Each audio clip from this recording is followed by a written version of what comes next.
เป็นนั่งมันมองส้มมันมองส้มจะเถิงเพื่อนเขานี่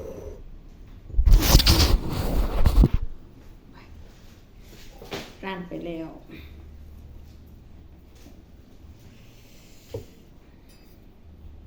มิดน้อยจะไปซ่อมมะม่วงอัน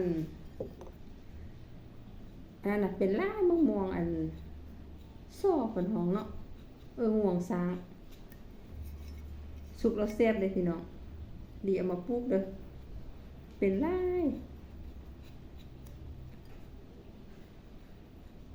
มันไปเก็บมันตกมันสุกแล้วมันตกหรือว่ามันแก่แล้วก็เอามาบ่มเอา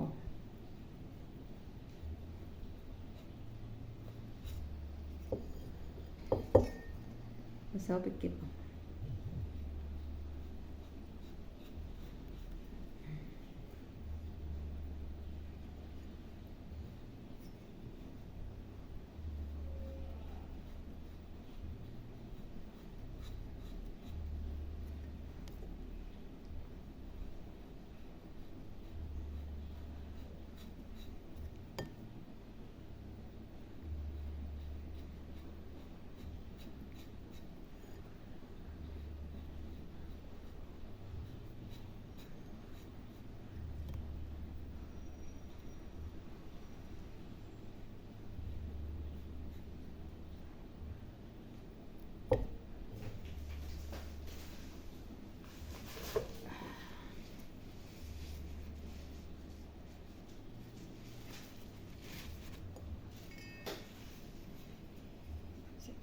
เจ็บ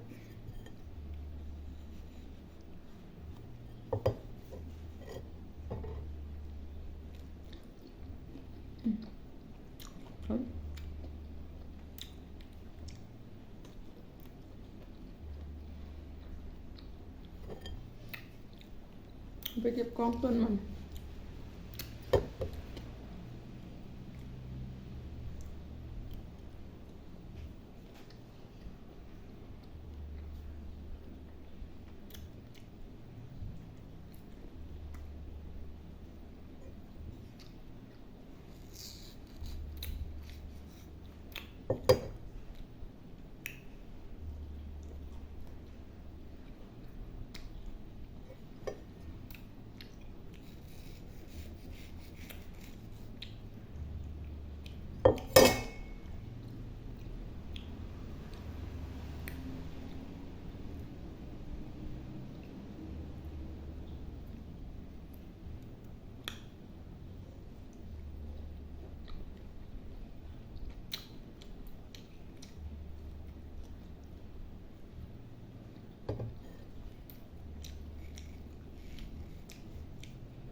ค่ะ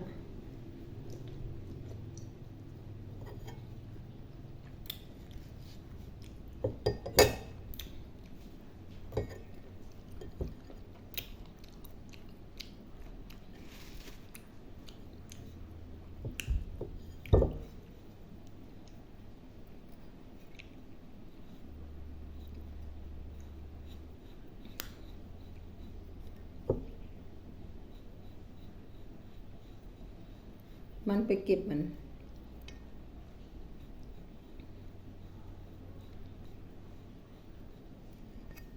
สุกแล้วมันล่นเองหวานได้เลยเนาะ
เออ กินเลยอ่ะ กินได้เลยอ่ะ กินได้เลย อ๋อ ไข่เข้าเอาไข่เข้า บ่บ่ กินได้เลย อืมน่ะ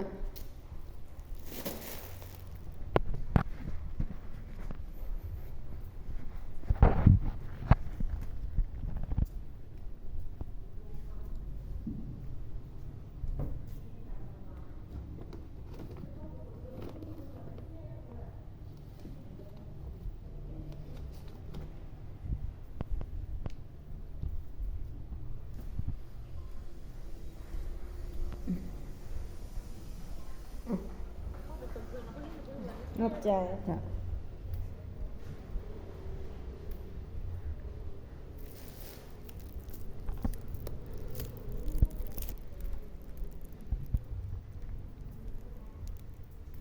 ไป